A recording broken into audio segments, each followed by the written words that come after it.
Ya, haleluya. Puji Bapak Yahweh, hari ini kita akan masuk di satu materi yang telah saya sharekan dalam minggu ini, yaitu mengenai judgment for the death. Ya, bahasa Indonesianya adalah penghakiman orang-orang mati. Ya, penghakiman orang-orang mati. Ya, baik, saya akan sharekan terlebih dahulu.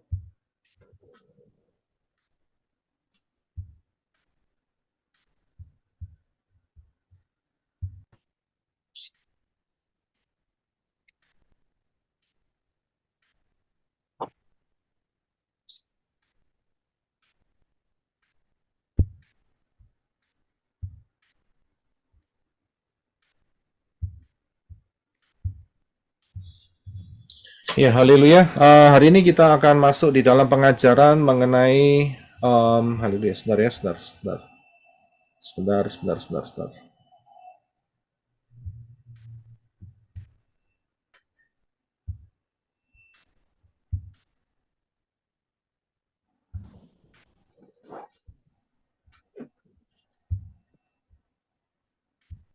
Ya, haleluya. Hari ini kita akan masuk di dalam pengajaran yang saya beri tema penghakiman orang-orang mati. Today we will talk about the teaching about the judgment for the dead. Dan seperti biasa kita harus kembali ke akar pola Ibrani yang benar untuk mendapatkan kebenaran firman yang benar. And as usual, we have to go back to the true pattern of the true Hebrew understanding. Karena di dalam akar pola Ibrani yang benar, kita akan kaya raya.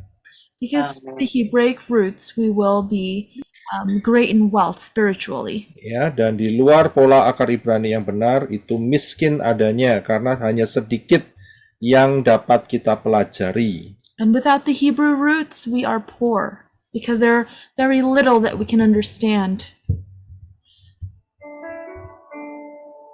Jadi kita akan masuk dan saudara jangan pernah lupa bahwa satuan waktu pola yang ditetapkan Bapa Yahweh adalah angka 7. And so we have to remember that Yahweh's time pattern is the number 7. Dan angka 7 di dalam huruf Ibrani adalah Zayin. Number 7 in Hebrew is Zayin. Ini sangat penting sekali untuk kita pahami. This is really important for us to understand Karena kita sudah hidup di dalam zaman akhir. because we are living in the end times. Nanti saudara akan bisa melihatnya. Later on, you will see. Baik, kita akan masuk di dalam pembahasan kita hari ini. So today we will enter our teaching. Saya berikan satu gambar di depan. Siapa yang pernah lihat gambar ini? I'm bringing you an image Saudara bisa buka mic. right in front of you. And if you can tell me this image, you can open your mic, please. Kira-kira Saya sudah ya kira-kira ini ada acara apa ini? ini orang What mati, is going on? Oh, dia mau diikuti motornya. iya, oke. Kalau gitu sudah ada yang tahu ya. Mungkin banyak yang belum tahu. Someone had answered this is about their burial. Ya, itu someone's ini burial. orang yang sedang naik Harley Davidson ini sedang dikubur karena dia memang sudah meninggal dunia. So this person being buried, he's actually dead, and he's buried with his Harley Davidson motorcycle.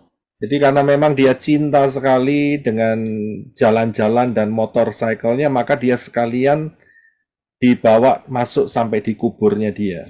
So because he loves his motorcycle so much, he's buried with it.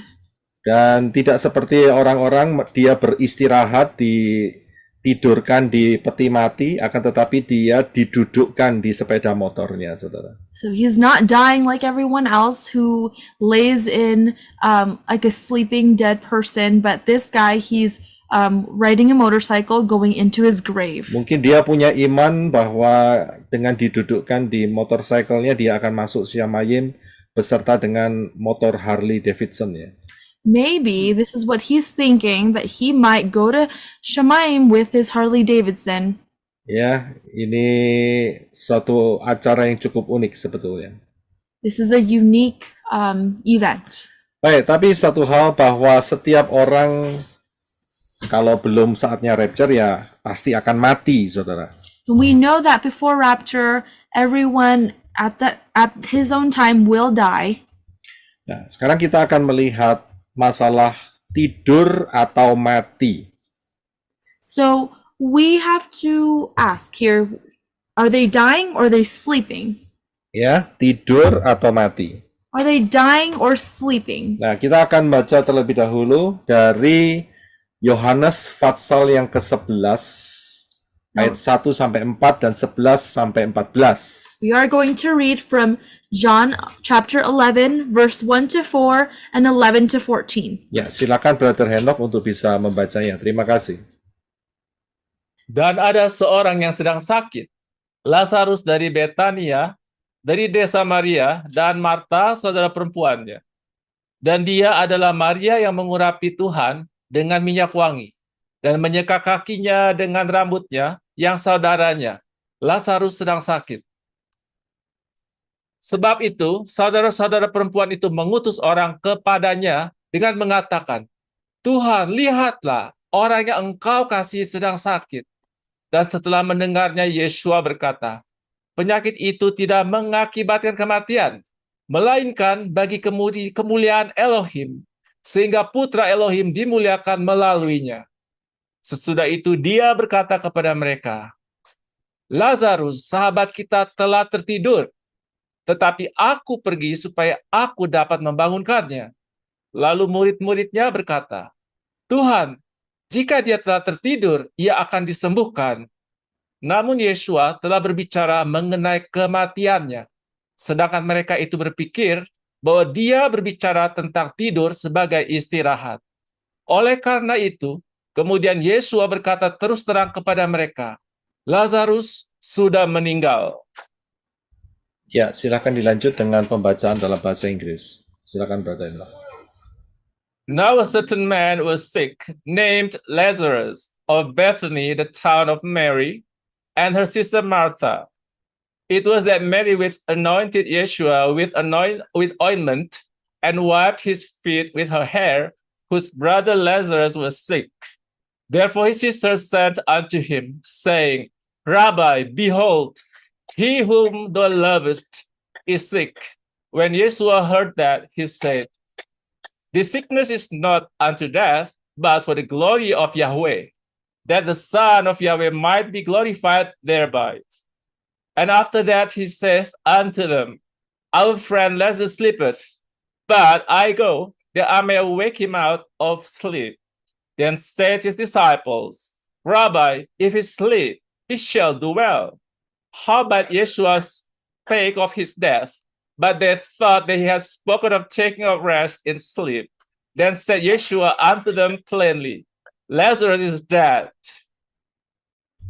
Ya, terima kasih. Haleluya. Kita akan lihat Lazar ini tidur atau mati. We will see here whether or not Lazar is sleeping or dying. Karena di dalam pembacaan di atas itu terdapat dua kategori, yang satu tidur, yang satu mati.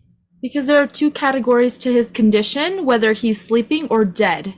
Nah, kita akan melihat lebih dalam untuk dapat memahami dengan benar sesuai dengan apa yang ditulis oleh Dafar Elohim. So we are going to go deeper into what the word of Yahweh is talking about, Yaitu tidur atau mati. whether he's asleep or he's dead. Yang pertama kita akan melihat yaitu makna dari kata mati. So now we will try to understand the meaning of death. Dan kita akan baca ayatnya yaitu di dalam Kejadian pasal yang kedua ayat 16 sampai yang ke-17. And we will see this and have some clarification from Genesis 2 verse 16 to 17. Silakan Brother Henok untuk dibaca. Terima kasih. Dan Yahweh Elohim memberi perintah kepada manusia dengan berfirman, dari segala pohon di taman ini, engkau sungguh boleh memakannya. Tetapi dari pohon pengetahuan baik dan jahat, engkau tidak boleh memakannya. Karena pada hari engkau memakannya, engkau sungguh akan mati. And Yahweh Elohim commanded the man, saying, of every tree of the garden thou mayest freely eat, but of the tree of the knowledge of good and evil, thou shalt not eat of it. For in the day that thou eatest, therefore thereof thou shalt surely die. Iya, terima kasih. Di dalam kitab Kejadian ini dikatakan bahwa Yahweh memerintahkan kepada Adam untuk tidak memakan pohon pengetahuan baik dan jahat. So in the book of Genesis, Father Yahweh commands Adam not to eat the tree of the knowledge of good and evil, Karena konsekuensinya adalah mati. because the consequence is death. Dan tidak ada perkataan lain setelah itu. There are no other words after that. Jadi hukuman atau konsekuensi terhadap pelanggaran akan firman Yahweh ini adalah kematian. So the consequence of trespassing the word of Yahweh is death. Nah, dari sini kita bisa melihat bahwa saat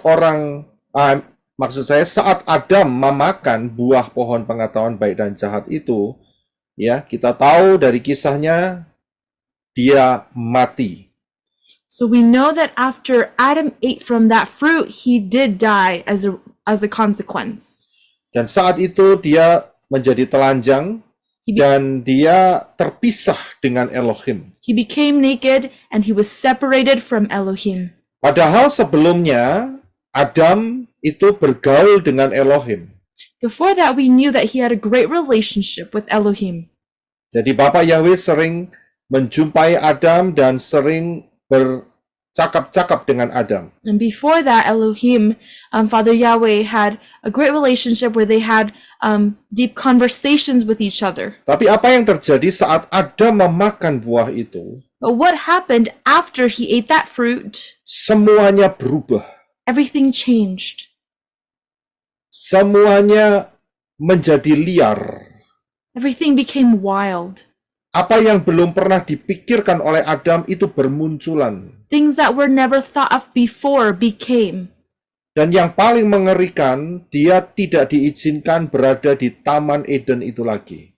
And the most scariest thing is that the fact that he can never go back to the Garden of Eden again. Bahkan di Taman Eden untuk jalan menuju pohon kehidupan dijaga oleh 2 kerub yang bersenjatakan pedang.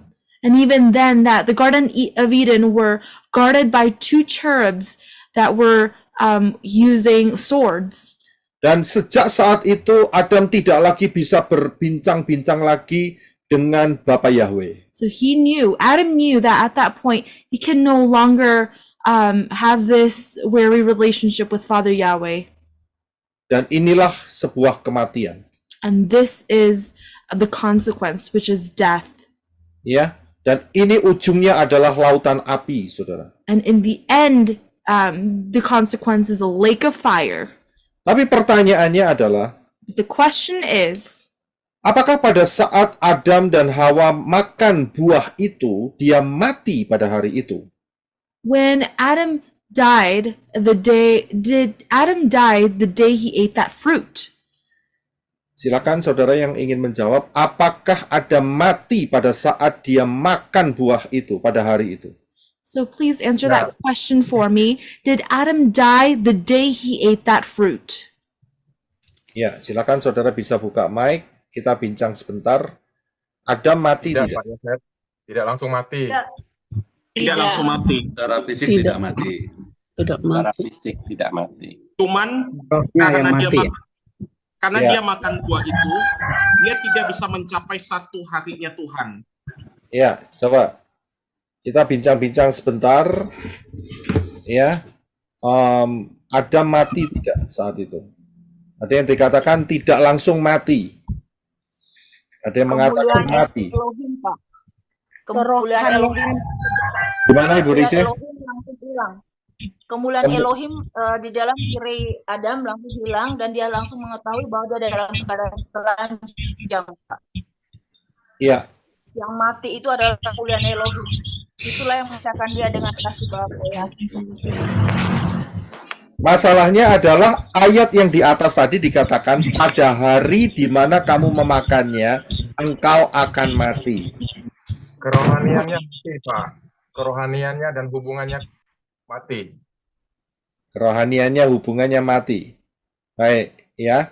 Kita akan melihat selanjutnya. Saya akan lanjutkan. Ya, pertanyaannya adalah apakah Adam mati pada hari dia memakan buah itu?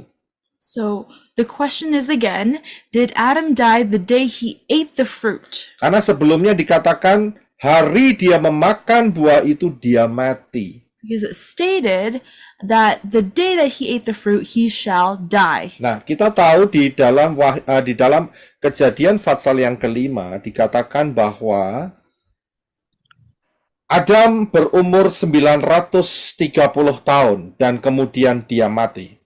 So we know right now in Genesis 5 verse 5 it says, and all the days that Adam lived were 930 years and he died. Nah, dari sini kita dapat mengetahui From here we know bahwa yang menjadi kategori daripada kematian yang dimaksudkan oleh Bapak Yahweh itu adalah menurut pandangan Bapak Yahweh.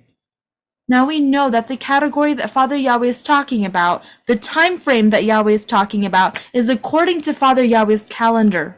Dan kalau saudara bisa melihat bahwa Adam mati sebelum mencapai 1000 tahun.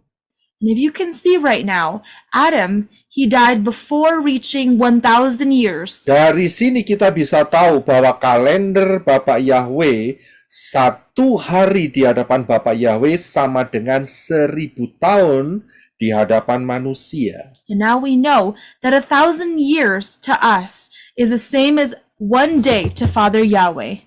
Itu juga ada di dalam Mazmur 90 ayat yang keempat. Mungkin saudara hanya bisa catat saja itu. It is also stated in Psalm 90 verse 4.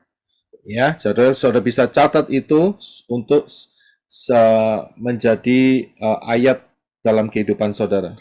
And the verse Psalm 90 verse 4 is a reference for you, for that 1,000 years is the same as one day to Yahweh. Jadi Adam betul-betul mati pada hari itu, saudara. So Adam did die that day. Tapi ingat, ini menurut pandangan daripada Bapak Yahweh. But remember, this is according to Father Yahweh's perspective. Tetapi di dalam jalan umur Adam, dia masih harus melampaui jumlah usia yaitu 930 tahun. But in Adam's perspective, he was able to live for another 930 years. Jadi apa yang dikatakan oleh Bapak Yahweh di atas tadi, bahwa saat Adam makan buah pengetahuan baik dan jahat, hari itu dia mati, itu betul-betul terjadi. So what Father Yahweh was saying that when he ate that fruit, he would die the same way, he actually did. Dari sini kita harus belajar cara pandang Bapak Yahweh terhadap umat manusia. Now we have to understand Yahweh's perspective and time frame in relation to humans' time frame. Karena dengan pengenalan akan ini, maka kita tahu bahwa sekarang ini kita sudah berada di hari yang ke-6. From this time frame, we understand that we are on the 6th day. Kalau saudara bisa melihat dari lini masa yang ada di depan saya, From the timeline that you see from what I'm showing you right now, ya, saudara bisa temukan bahwa sejak kejatuhan Adam dan Hawa sampai hari ini, you can see from the fall of Adam until today, itu sudah ada 6.000 tahun. there has been 6,000 years. Ya, sudah ada 6.000 tahun. Jadi kurang 1.000 tahun lagi. So we need 1,000 more years. Dan 1.000 tahun yang terakhir inilah yang dinamakan pemerintahan Yeshua HaMashiach di atas muka bumi ini. And this extra 1,000 years is called when Yeshua will rule over the whole earth. Jadi apa yang dikatakan oleh Bapak Yahweh itu benar. So whatever Father Yahweh had said is true. Termasuk saudara bisa melihat di dalam 2 Kefa, ya, 5 ayat yang ke-8. You could also see it in 2 Peter 3 verse 8. yang berkata 5 verse bahwa satu hari di hadapan Bapa Yahweh sama dengan 1000 tahun di hadapan manusia. And it says, one day with Father Yahweh is 1,000 years with man. Jadi apa yang menjadi perhitungan 7.000 tahun daripada Bapa Yahweh untuk manusia ini adalah benar adanya. So the 7,000 year timeline for man is true. Sebentar lagi, tidak lama lagi, kita akan memasukin masa 1000 tahun. And it won't be too long until we will enter the millennial kingdom, 1,000 years. Ya, dan kita harus ingat bahwa di depan kita ada rapture. So we have to understand that also in front of us, we will enter rapture. Itulah agenda Bapa Yahweh buat saudara dan saya. That is Father Yahweh's agenda for you and I. Jadi, arti kata mati di sini adalah terpisah untuk selama-lamanya, The meaning of death is eternal separation. yaitu lautan api. That is the lake of fire. Jadi kita paham maksud daripada Bapa Yahweh mengatakan mati. This is so that we understand what Father Yahweh means by death. Sekarang kita akan lihat makna daripada tidur.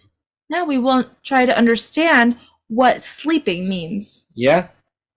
Di dalam Yohanes pasal yang ke-11 ayat 25 dan 26, ya, silakan Brother Henok untuk bisa baca. Yesua berkata kepadanya, Akulah kebangkitan dan hidup. Siapa yang percaya kepadaku, walaupun sudah mati, dia akan hidup. Dan setiap orang yang hidup serta percaya kepadaku, sekali-kali tidak akan mati selama-lamanya. Percayakah engkau akan hal ini? Yeshua said unto her, I am the resurrection and the life. He that believeth in me, though he were dead, yet shall he live. And whosoever liveth and believeth in me shall never die. Believest thou this? Ya, terima kasih. Yeshua mengatakan, walaupun sudah mati, maksudnya adalah secara fisik. Yeshua said, though he were dead, what he meant was physical death. Akan tetapi Yeshua akan menghidupkan dia pada zaman akhir. Yeshua will have him live in the end times. Jadi dalam hal ini, orang itu sebetulnya masuk di dalam fase tidur. So this person, what it means is that he's going through the phase of sleeping.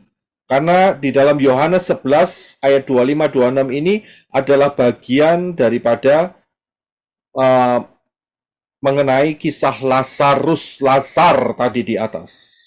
And John was referring to Lazarus, the event that he experienced at that time. Dan Yeshua mengatakan Lazar sudah tidur. And Yeshua said Lazar was already asleep, Dan dia akan membangunkannya. and he will wake him up. Ya, jadi dari sini Yeshua memberikan pengajaran di dalam kehidupan kita. From here, Yeshua has given us a teaching and a lesson for our life Supaya kita bisa membedakan antara mati dan tidur. so that we can understand the difference between death and being asleep. Murid-murid saat itu tidak mengerti. Mereka berpikir tidur dalam arti tidur seperti sehari-hari tidur. At that time, the disciples didn't understand. They meant that being asleep was just a regular thing that they did. Karena itu Yeshua memperjelas karena murid-murid belum mengerti saat itu. Which is why Yeshua explained it to them, because the disciples didn't understand at the time. Dan Yeshua mengatakan Lazar sudah mati. And Yeshua said Lazar had already died. Secara fisik maksudnya. What he meant was physical death, Tetapi dia akan membangkitkannya. but spiritually, he will revive him. Nah, kalau sudah lihat di dalam Daniel 12 ayat 13, ini juga akan memperjelas pengenalan kita akan tidur. If we look into Daniel 12 verse 13, we will also see the meaning of being asleep. Silakan Brother Henok untuk bisa baca, terima kasih. Namun bagimu, pergilah sampai tiba akhir zaman, karena engkau akan beristirahat dan bangkit untuk mendapat bagianmu pada akhir zaman. But go thy way till the end be, for thou shalt rest and stand in thy lot of the end of the days. Ya, terima kasih. Saudara melihat apa yang dikatakan oleh malaikat Yahweh kepada Daniel. So, as you can see, what the angel said to Daniel, Dikatakan bahwa engkau akan beristirahat dan bangkit. the angel said, "You shall rest and shall stand." Malaikat Yahweh tidak berkata, Daniel, engkau akan mati dan bangkit. The angel didn't say, "Daniel, you will die and then you will be revived." Tetapi malaikat Yahweh ini berkata, engkau akan beristirahat. But the angel said, "You will rest," Dalam arti tidur. meaning asleep. Dan ada saatnya di dalam zaman akhir dia akan dibangkitkan. And there is a time in the end times that he will be revived. Jadi saudara bisa melihat ya bahwa anak-anak Bapak Yahweh itu akan masuk di dalam fase istirahat. So we can see that the children of Father Yahweh, they will go through a phase of rest Karena mereka beriman kepada Bapak Yahweh because they have faith in Father Yahweh yang memberikan keselamatan melalui Yeshua HaMashiach. that has given salvation through Yeshua HaMashiach. Dan kita bisa melihat bahwa Daniel juga ikut dibangkitkan And Daniel also will too be revived pada saat kematian Yeshua HaMashiach. at the death of Yeshua HaMashiach. Jadi hari ini Daniel sudah mengenakan tubuh kemuliaan. So today Daniel is already worn the glorified resurrection body. Di dalam Mazmur 116 ayat 15, In Psalm 116 verse 15, silakan Brother Henok untuk baca buat kita. Terima kasih. Berharga di mata Yahweh, kematian orang-orang kudusnya. Precious in the sight of Yahweh is the death of his saints. Ya, terima kasih. Saudara lihat di dalam ayat ini bahwa orang-orang yang mati di dalam Bapa Yahweh itu berharga.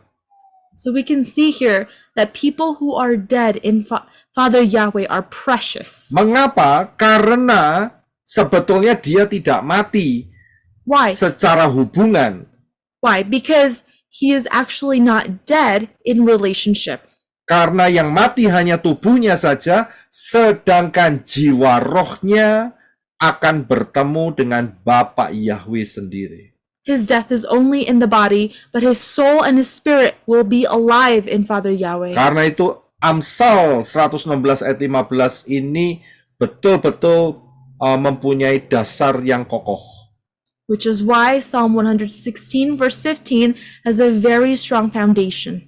Dan si pemazmur berkata berharga di mata Yahweh kematian orang-orang kudusnya.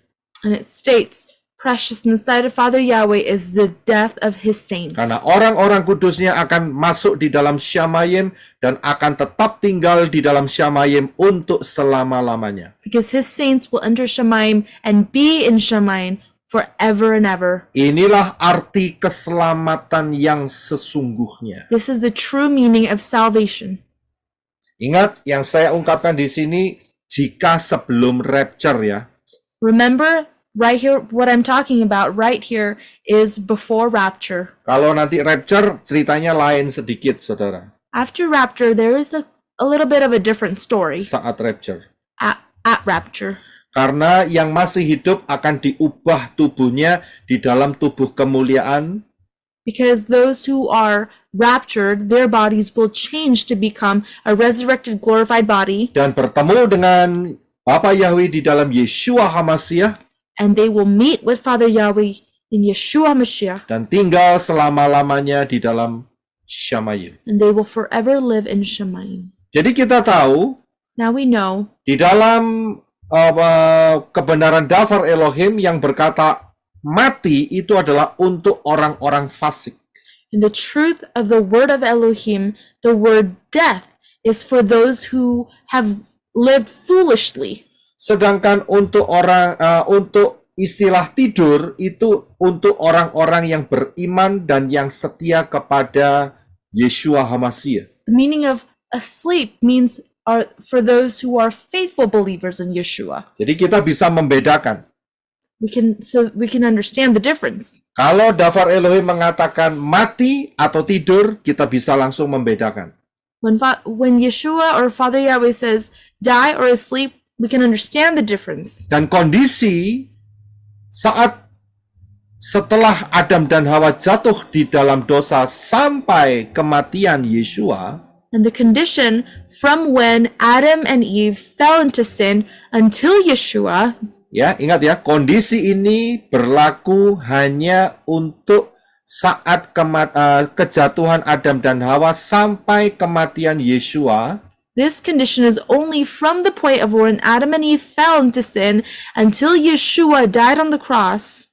Baik yang menjadi orang-orang yang beriman dan orang-orang yang fasik, mereka sama-sama masuk ke satu tempat, yaitu Sheol yang ada di bawah bumi. Both true believers and the wicked went into what's called Sheol after they died, Dan underneath the earth. dan ada di bawah bumi, underneath of earth, ya. Jadi kita harus tahu bahwa Sheol itu ada di bawah bumi. Now we know that Sheol is underneath the earth. Nah, saya sudah berikan pengajaran ini untuk yang Indonesia ya. Itu dengan misteri, dengan terungkap misteri dunia orang mati. Ya, saudara bisa mempelajari di situ dan juga di dalam penjara-penjara roh. Tapi untuk yang bahasa Inggris, saudara harus mengikutinya dengan setia. So these teachings that I'm showing you are for more resources for you to understand, but they are only in Indonesian. An English version will come forth in the future as you follow these lessons and teachings. Iya. Ya. Nah, jadi saudara harus tahu bahwa orang-orang percaya dan orang-orang fasik tempatnya sama, yaitu di bawah bumi, dan itu disebut sebagai Sheol atau dunia orang mati. So please understand that before Yeshua rose from the death, when he died on the cross, true believers and the wicked went into the same place called Sheol, which was underneath the earth. Pada saat Yeshua ada di muka bumi, When Yeshua was on the face of the earth, Yeshua membuka rahasia Sheol ini. Yeshua opened the secret of Sheol. Dan ternyata di dalam Sheol ini ada dua tempat. And it turns out Sheol has two places. Ya, di dalam kisah orang kaya dan Lazar. And this is according to the event of Lazarus and the rich man. Saya sudah berikan di dalam materi penjara roh-roh yang ada di atas, ya. Nah, di dalam Sheol yang ada di bawah bumi ini, In the Sheol that's underneath the earth, rahasia ini dibuka oleh Yeshua. Yeshua opened this secret.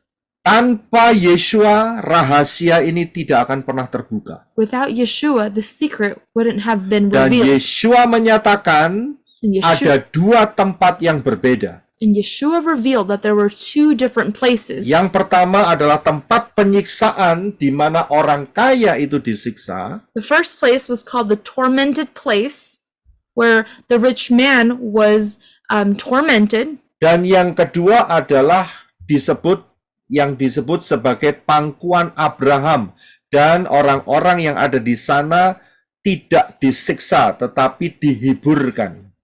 And the second place is called Abraham's bosom. And in this place, many believers were given joy and were not tormented.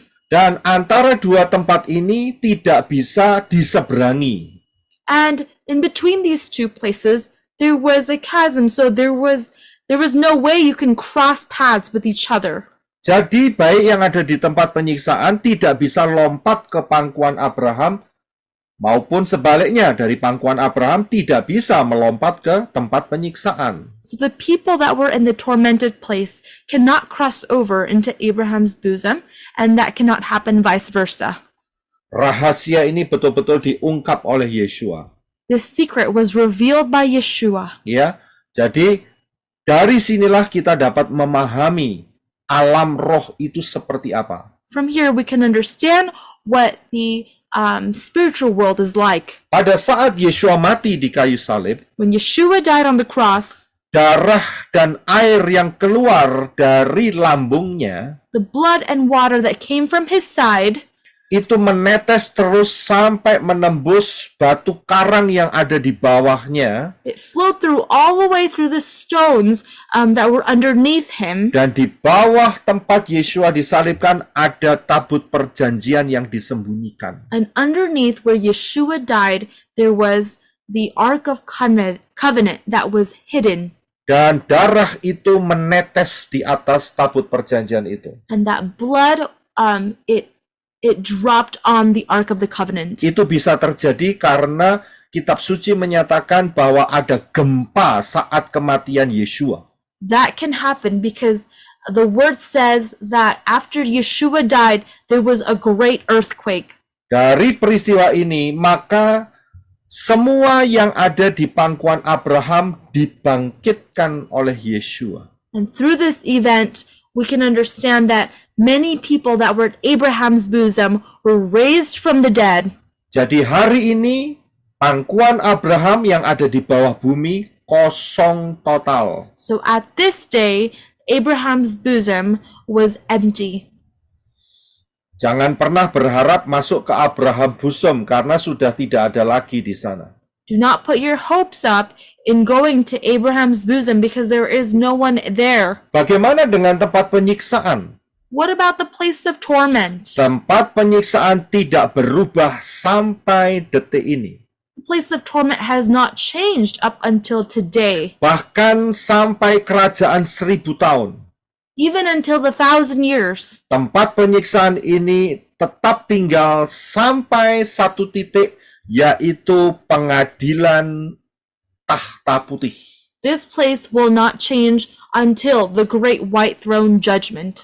Dan disinilah orang-orang mati diadili.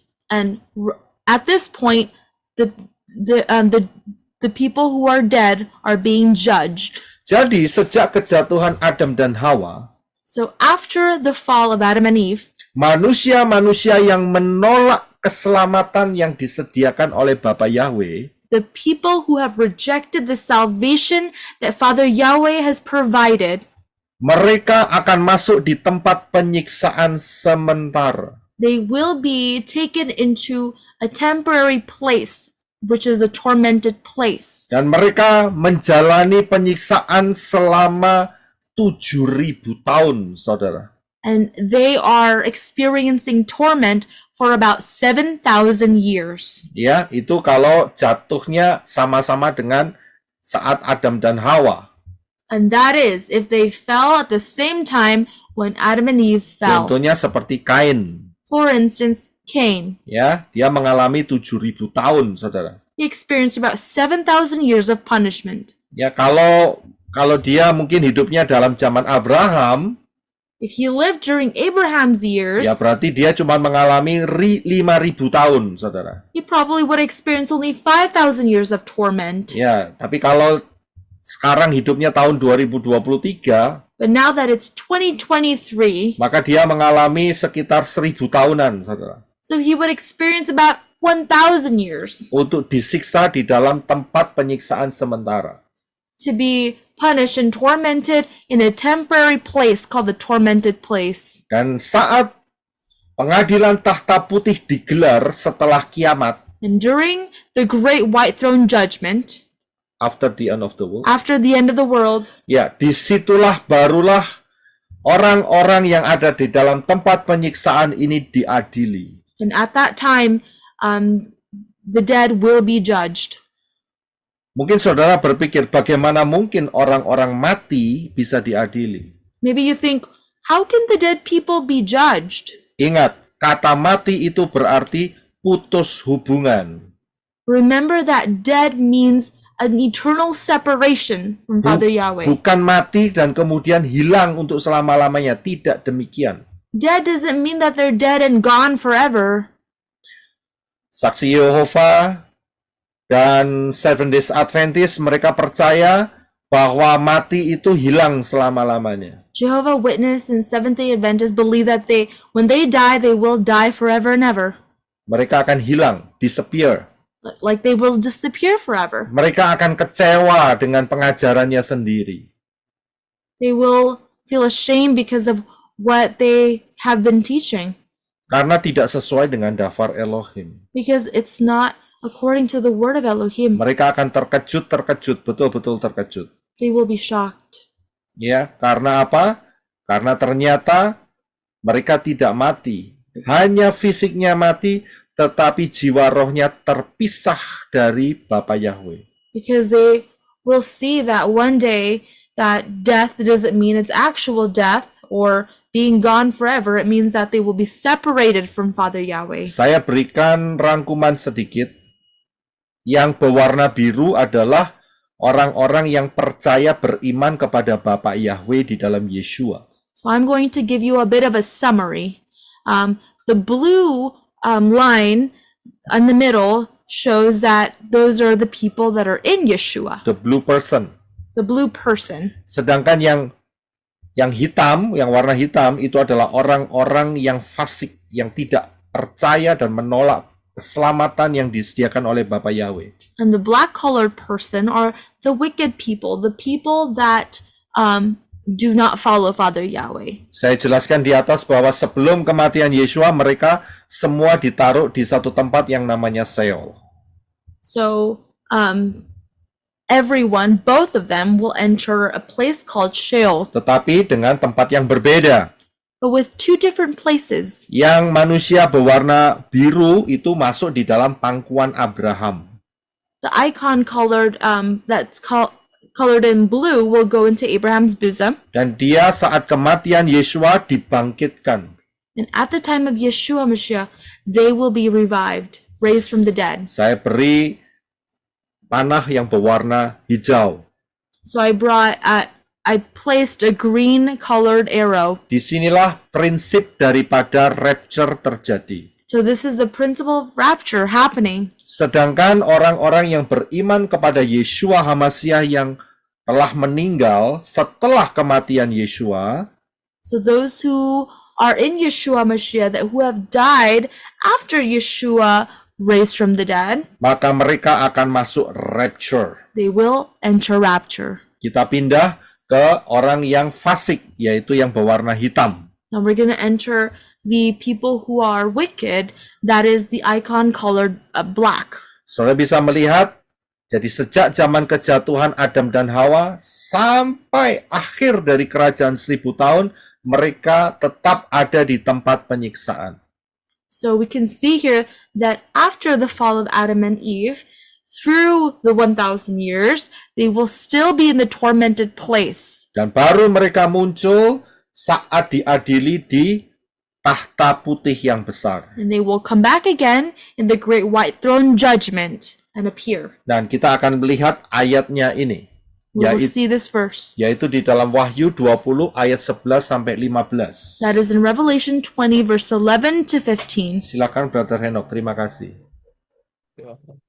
Lalu aku melihat tahta putih yang besar, dan dia yang duduk di atasnya. Bumi dan langit telah menghilang dari hadapannya, dan tidak ditemukan lagi tempatnya. Lalu aku melihat orang-orang mati, kecil dan besar, berdiri di hadapan Elohim. Kemudian dibukalah semua kitab, juga sebuah kitab yang lain, yang adalah kitab kehidupan. Dan orang-orang mati dihakimi berdasarkan perbuatan mereka, sesuai dengan apa yang tertulis dalam gulungan kitab-kitab itu. Dan laut menyerahkan orang-orang mati dari dalamnya. Juga maut dan alam maut menyerahkan orang-orang mati dari dalamnya. Dan mereka masing-masing dihakimi sesuai dengan perbuatan mereka. Maut dan alam maut dilemparkan ke dalam lautan api. Ini adalah kematian kedua. Dan setiap orang yang namanya tidak tertulis di dalam kitab kehidupan itu, ia dilemparkan ke dalam lautan api. Ya, silakan bahasa Inggrisnya. And I saw a great white throne and him that sat on it, from whose face the earth and the heaven fled away, and there was found no place for them. And I saw the dead, small and great, stand before Yahweh, and the books were opened, and another book was opened, which is the book of life, and the dead were judged out of those things which were written in the books according to their works. And the sea gave up the dead which were in it, and death and hell delivered up the dead which were in them. And they will judge every man according to their works. and death and hell were cast into the lake of fire. This is the second death. And whosoever was not found written in the book of life was cast into the lake of fire. Ya, terima kasih. Saya akan kembali ke ayatnya terlebih dahulu. Kalau saudara melihat di ayat yang ke-11, If you take a look at Revelation verse 11, dikatakan bahwa tahta putih yang besar ini terjadi setelah bumi dan langit menghilang dari hadapan Bapa Yahweh. it says that from that the great throne judgment and him that sat on it, from whose face the earth and the heaven fled away, and there was found no place for them. Dari sini kita bisa memastikan bahwa pengadilan tahta putih ini From here we know definitely that the great white throne judgment terjadi setelah kiamat. will happen after the end times, or tribulation, No, terjadi setelah the end of the world. or will happen in the end of, after the end of the world. Ya, setelah kerajaan 1000 tahun. So after the 1,000-year kingdom. Ya, dan apa yang terjadi? Orang-orang yang tidak ditemukan namanya dalam kitab kehidupan akan dilempar ke dalam lautan api. And those people who are not found written in the book of life was cast out into the lake of fire. Kita akan baca satu ayat yang tidak saya tampilkan, yaitu di dalam Matius 25 ayat 41. Matius 25 ayat 41. Brother Henok bisa bacakan dalam bahasa Indonesia dan Inggrisnya. Terima kasih. Ini menyatakan, ya silakan dulu dibaca. Matthew 25 verse 41. Lalu dia akan berkata pula kepada mereka yang di sebelah kiri, "Enyahlah dariku ke dalam api kekal yang sudah disediakan bagi si Satan dan para malaikatnya, hai orang-orang yang terkutuk." Then he will say also to those on the left hand, "Depart from me, you cursed, into the eternal fire, which is prepared for the devil and his angels." Terima kasih. Jadi dari ayat ini kita bisa tahu From this verse we know bahwa lautan api itu tidak diciptakan untuk manusia. that the lake of fire was never created for human beings. Tetapi lautan api itu diciptakan untuk Satan dan malaikat-malaikat yang jatuh. But the lake of fire was actually created for Satan and his angels that fell. Bapa Yahweh tidak pernah merencanakan manusia untuk masuk ke tempat ini. Father Yahweh never planned that man would enter this place. Tapi apa yang dikatakan Yeshua itu menyatakan bahwa manusia juga akan ada yang masuk di tempat yang di sini. But what Yeshua had stated was that man will also be placed in this place. Jadi Bapa Yahweh tidak pernah merencanakan manusia untuk masuk ke lautan api. Now we know that Father Yahweh has never planned so that man will enter into the lake of fire. Tapi kenyataannya manusia akan ada yang masuk di tempat ini. But in reality, many people will enter this place. Jadi kita bisa lihat ya, yang namanya calon penghuni lautan api itu apa yang menjadi kriteria daripada calon penghuni lautan api. Now we can understand what it means to be a resident or a candidate of being part of the lake of fire. Saya tidak bicara untuk malaikat-malaikat yang jatuh, karena itu sudah bagiannya. So I'm not talking about those angels who fell, because this is a part of from what they have decided. Karena Bapa Yahweh telah menciptakan lautan api untuk Satan dan malaikat-malaikat yang jatuh. Because Father Yahweh has already appointed Satan and his fallen angels into the lake of fire. Dan untuk manusia kita harus hati-hati. And for human beings, as a human being, we must be careful. Memang Bapa Yahweh tidak merencanakan manusia masuk ke sana, It's true that Father Yahweh has never planned for us to enter there, tapi Yeshua mengatakan ada manusia-manusia yang akan masuk di sana. but Yeshua stated that human beings will also enter into the lake of fire. Karena itu manusia itu sendiri yang memilih untuk masuk ke dalam lautan api. because humans themselves choose to enter the lake of fire. Karena itu kita akan melihat dari sisi manusia, So we are going to look into the perspective of man, yaitu orang-orang yang menolak keselamatan yang diberikan oleh Elohim, Yahweh di dalam Yeshua HaMashiach. that is, people who have rejected the salvation of Elohim and Yeshua Mashiach. Mereka akan masuk di dalam lautan api. They will enter the lake of fire. Memang sebelumnya mereka akan masuk di tempat penyiksaan yang sementara. Saya sudah jelaskan di atas. It's true that at first they will enter the place of torment, which is temporary. Kita akan baca di dalam Lukas 16 ayat 29 sampai 31. And we are going to read in Luke chapter 16, verse 29 to 31. Silakan brother. Abraham berkata kepadanya, mereka telah memiliki kesaksian Moshe, yaitu Torah, dan para nabi, Neviim dan Ketuvim, Tanakh. Biarlah mereka mendengarkannya. Namun ia berkata, tidak, Bapak Abraham, kecuali jika ada seorang bangkit dari kematian dan datang kepada mereka, maka mereka akan bertobat. Ia, yaitu Abraham, berkata kepadanya, jika mereka tidak mau mendengarkan kesaksian Moshe dan para nabi, yaitu Tanakh, mereka tidak akan diyakinkan sekalipun oleh orang yang bangkit dari kematian. Abraham saith unto him, they have Moses and the prophets, let them hear them. And he said, Nay, Father Abraham, but if one went unto them from the dead, they will repent. And he said unto him, if they hear not Moses and the prophets, neither will they be persuaded, though one rose from the dead. Ya, terima kasih. Saya bisa melihat nasib daripada orang kaya ini. So you and I can see the consequence of the rich man's death. Orang kaya ini, dia berkata dia tidak percaya akan kesaksian Moshe dan para nabi.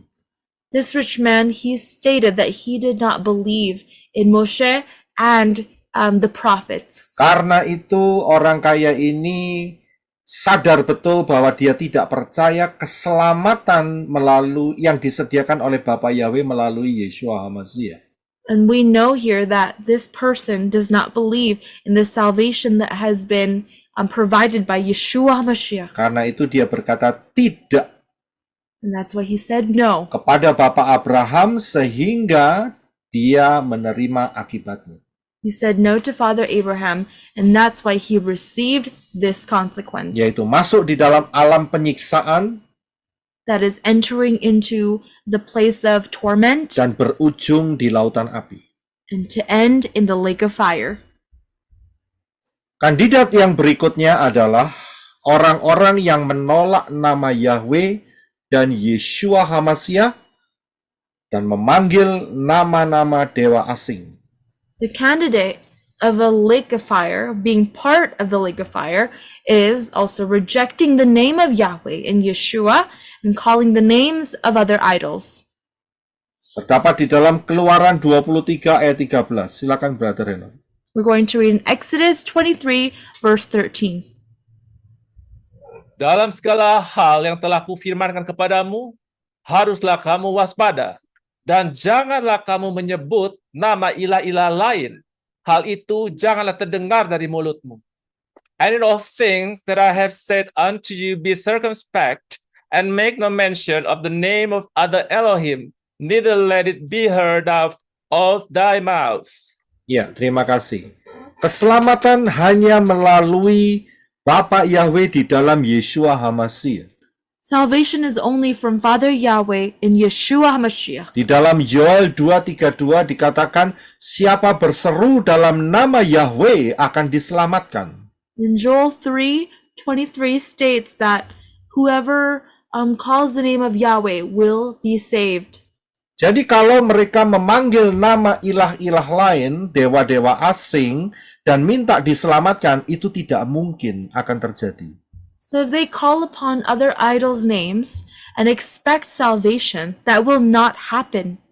Kalau mereka memanggil nama-nama lain, tetapi mereka juga menggunakan kitab suci, Tanak dan Brit Kadasa, itu berarti mulut mereka najis. And if they use other idols' names and they still use the Old Testament, Tanakh and Brit Hadassa, it means that their mouth is Unclean. false or unclean. Dan itu merupakan kekejian di hadapan Bapa Yahweh. And that is wrong in front of Father Yahweh. Nama yang diterima oleh Bapa Yahweh, yang disahkan oleh Bapa Yahweh adalah Yahweh dan Yeshua. The true name that he has accepted and that he has appointed is Yahweh Yeshua Mashiach. Bukan Allah, bukan Yesus. It's not Allah, it's not Jesus or Jesus. Jadi kita harus betul-betul paham dalam hal ini. So we must understand about these things. Jagai mulut saudara dengan bersih. Keep your mouth clean. Jangan menyebut nama ilah-ilah asing. Don't call on different names of idols, Karena ini menyangkut keselamatan. because this can also pertain to your salvation. Kandidat yang berikutnya adalah orang-orang yang menolak baptisan di dalam nama Yahweh dan Yeshua HaMashiach. Another point of the candidates are rejecting the baptism in the name of Yahweh and Yeshua Mashiach. Ingat, keselamatan itu satu paket. Remember that salvation is one packet. Ada orang yang mau percaya kepada Yahweh di dalam Yeshua tetapi menolak dibaptis dalam nama Yahweh dan Yeshua. And there are people out there who have rejected to be baptized in the name of Yahweh Yeshua Mashiach. Orang itu tidak akan diselamatkan. That person won't be saved Karena dia menentang dafar Elohim yang ada di dalam Matius 28 ayat 19. because they have rejected whatever it states in Matthew 28 verse 19. Silakan Brother Henok untuk dibaca. Terima kasih. Oleh karena itu, pergilah, jadikanlah semua bangsa muridku dengan membaptis mereka ke dalam nama Bapa dan Putra dan Roh Kudus. Go ye therefore and teach all nations, baptizing them in the name of the Father and of the Son and of the Holy Spirit. Terima kasih.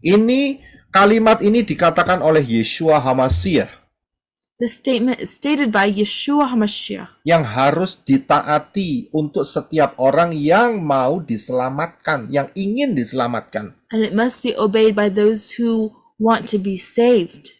Jadi kalau tidak mau dibaptis di dalam nama yang benar, yaitu Yahweh dan Yeshua, jangan harap mendapat keselamatan. So if you don't want to be baptized in the name of Yeshua HaMashiach, don't expect salvation. Yang berikutnya, kandidat berikutnya adalah yang menolak 7 hari raya Yahweh dan merayakan perayaan-perayaan pagan. And another point of the candidates reflect the rejection of the 7 feasts of Yahweh. Ada orang-orang yang telah percaya kepada Bapa Yahweh dalam Yeshua HaMashiach.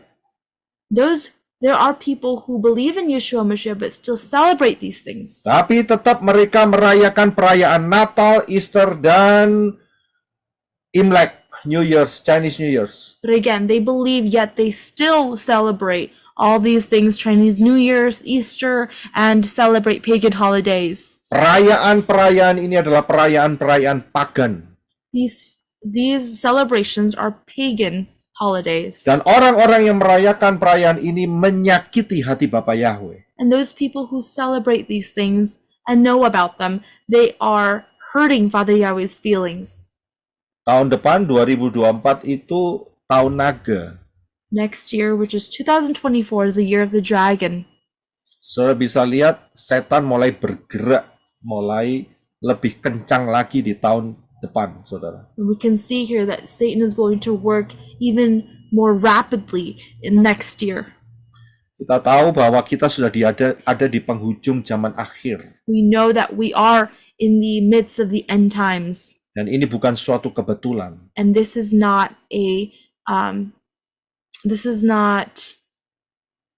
just an accident.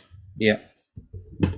Ingat, kalau saudara ingin rapture, masuk dalam rapture, jangan merayakan perayaan paganism. Remember, if you want to enter rapture, if you want to join rapture, do not celebrate pagan holidays. Ya, saya masih melihat tahun lalu, ya, pengagung penyembah nama Yahweh Yeshua HaMashiach masih merayakan Natal. I have seen many last year that those who believe in Father Yahweh, they still celebrate Christmas. Itu sangat-sangat disayangkan sekali karena itu menyakiti hati Bapa Yahweh.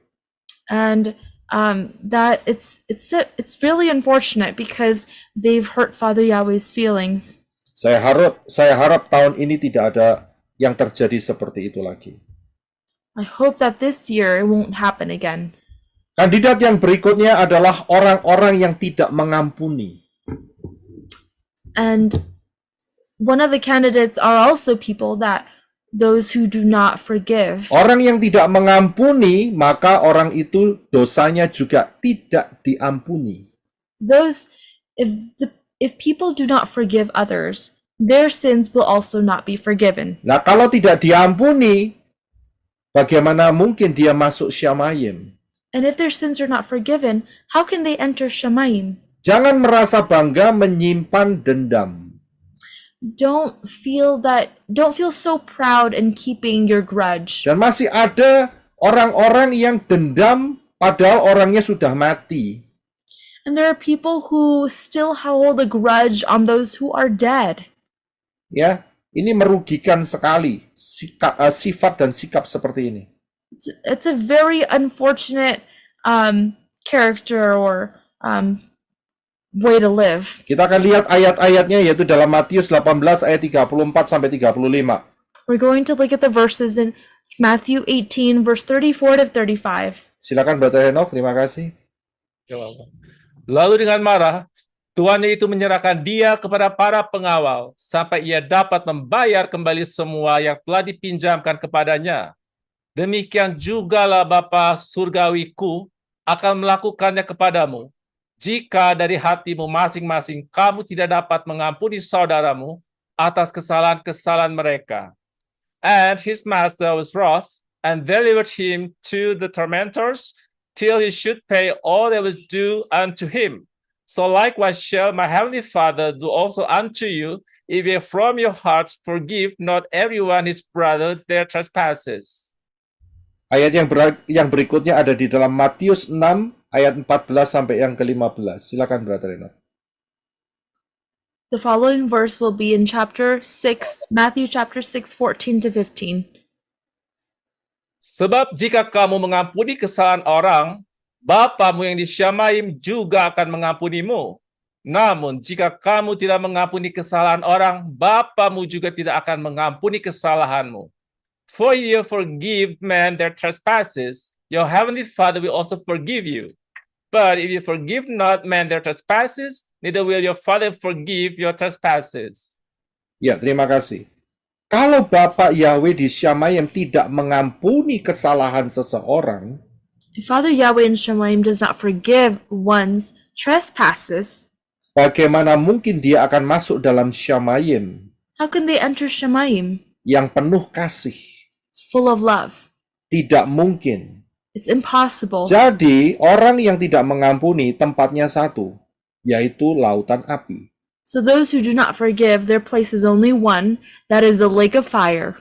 Kandidat yang berikutnya adalah pecinta uang.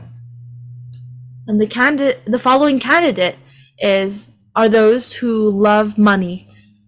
Ayatnya ada di dalam Matius 6 ayat 24. Silakan Henok.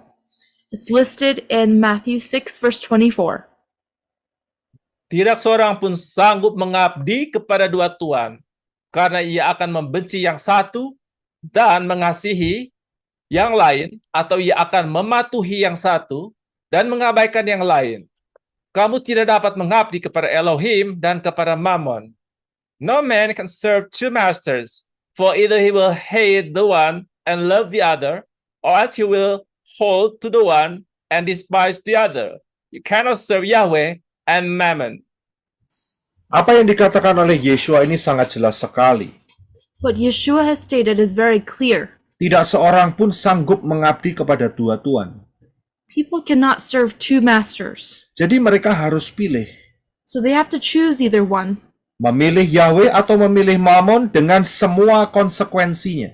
To choose Father Yahweh or Mammon with all its consequences. Orang yang memilih Mammon berarti dia akan cinta Mammon, cinta uang, dan orang itu akan menjadi lawan daripada Yahweh. Those who love Mammon, they will love money. They will love money and they will go against Father Yahweh. Dan kalau seseorang melawan Yahweh, kira-kira apakah dia akan masuk Syamayim?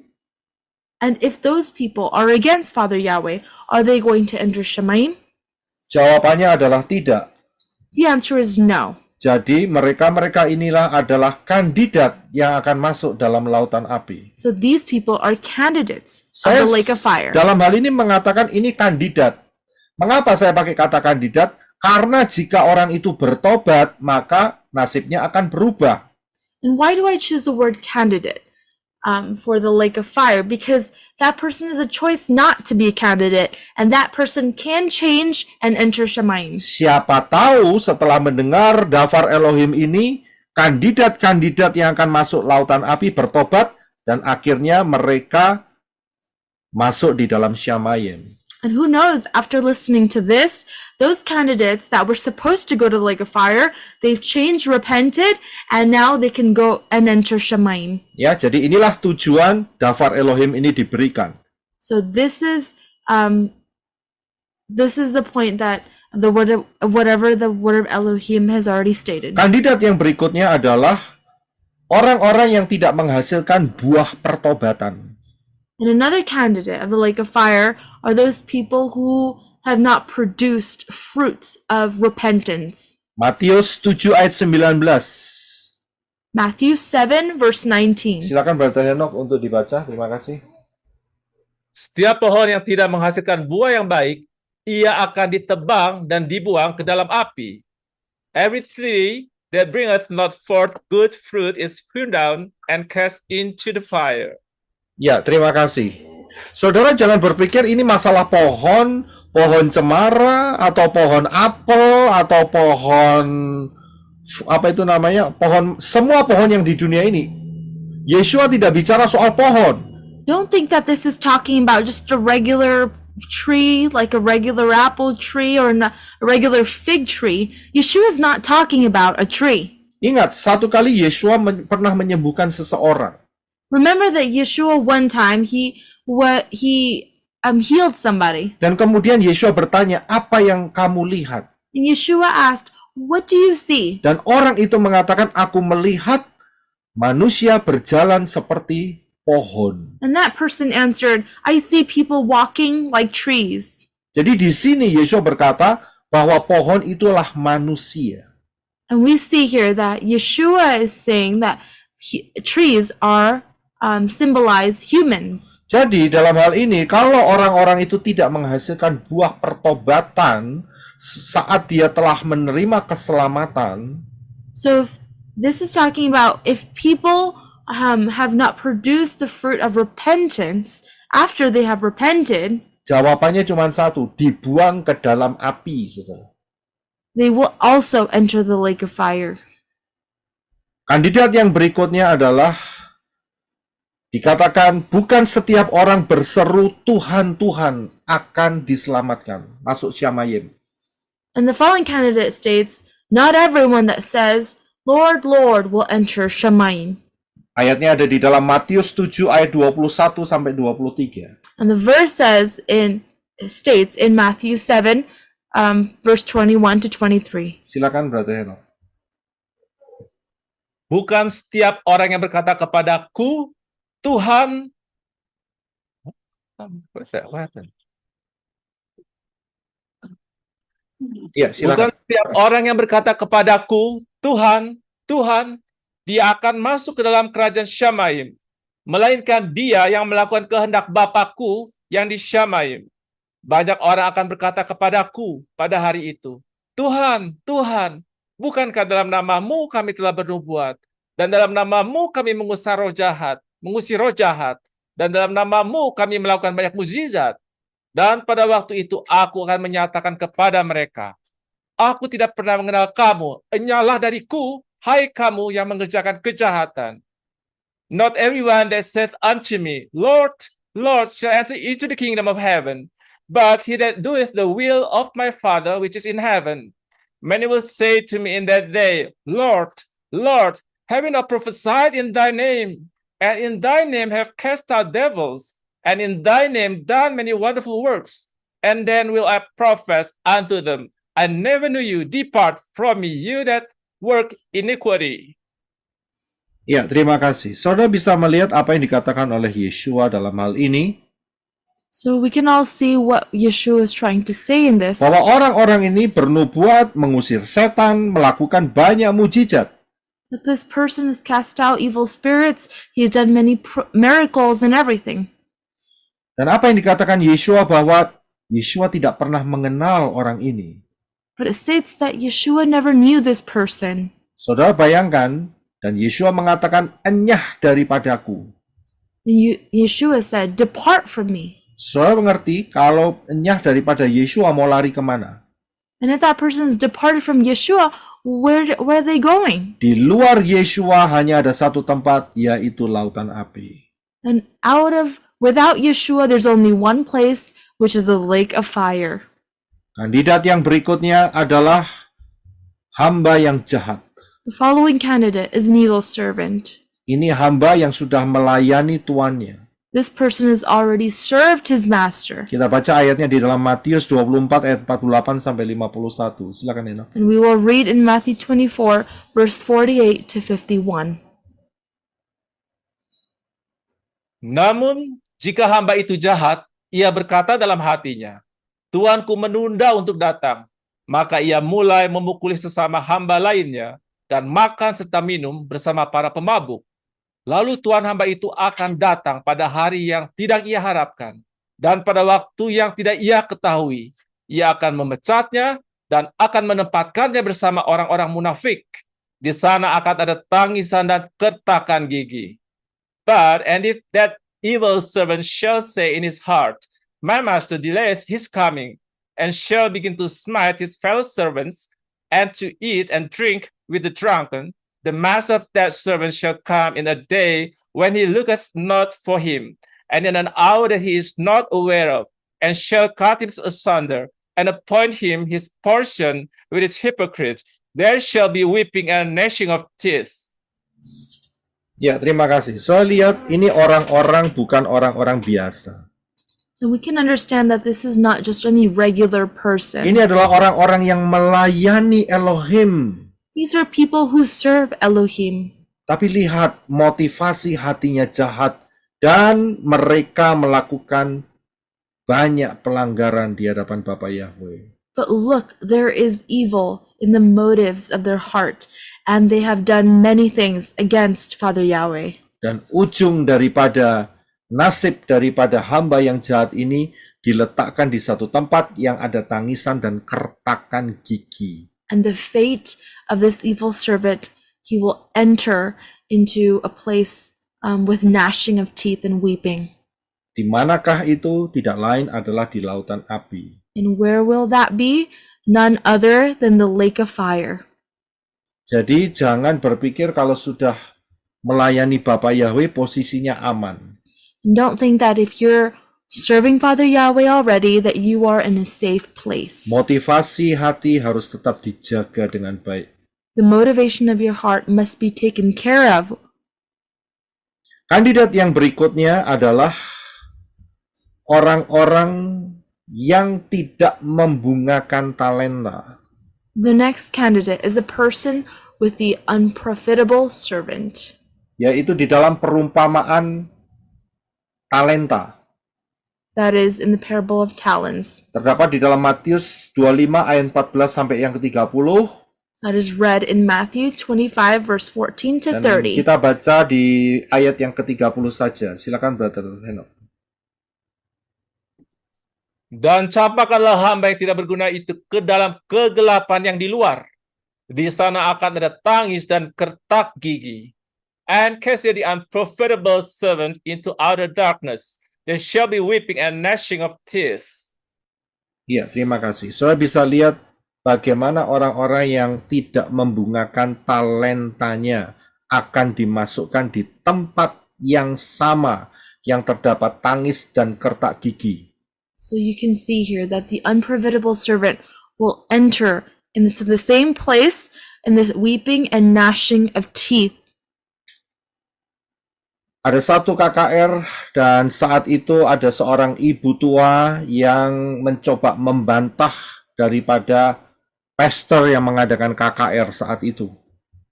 There was a crusade that occurred, and there was a old woman who was Yang membantah soal ayat ini. saying something against this verse. Karena saat itu disampaikan ayat ini bahwa orang-orang yang menolak keselamatan akan masuk di tempat yang ada tangis dan kertak gigi. Because the verse stated that these people will enter into the weeping and gnashing of teeth. Dan ibu tua itu mengatakan bahwa saya ompong. And this old woman said that she was without teeth. Jadi perempuan ini berkata, ayat ini tidak berlaku untuk dia karena dia ompong. She stated that this verse does not include me because I don't have teeth.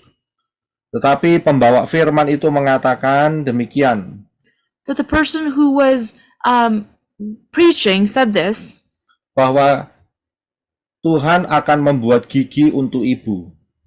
that Father Yahweh will Menumbuhkan gigi baru untuk ibu. grow new teeth for you, Jadi ayat ini pasti akan terjadi. so that this verse will happen.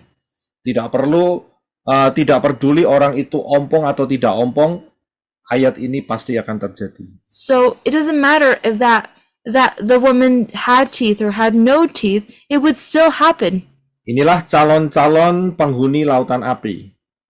So these are the candidates Jadi of the lake of fire. siapa yang merasa tertemplak dengan daftar Elohim ini segeralah bertobat untuk mengubah nasib saudara. So those who are candidates, please repent so that you can change your fate. Selagi masih ada waktu, terimalah keselamatan, paket keselamatan yang disediakan oleh Bapa Yahweh dalam Yeshua HaMashiach. As long as you have this time and this opportunity, you still have time to obtain this salvation, this packet of salvation in Yeshua HaMashiach. Karena satu kali orang masuk di dalam tempat penghukuman, dia tidak akan pernah bisa keluar lagi untuk selama-lamanya. Because if that person enters the place of torment, they will never be able to get out eternally. Hari ini kita sudah mendekati 6.000 tahun sejak kejatuhan Adam dan Hawa. So right now to this day we are reaching 6,000 years from the fall of Adam and Eve. Tidak lama lagi kita akan ada rapture. Not too long later, we will have rapture. Berjaga-jagalah, bersedialah, agar jangan sampai ketinggalan rapture.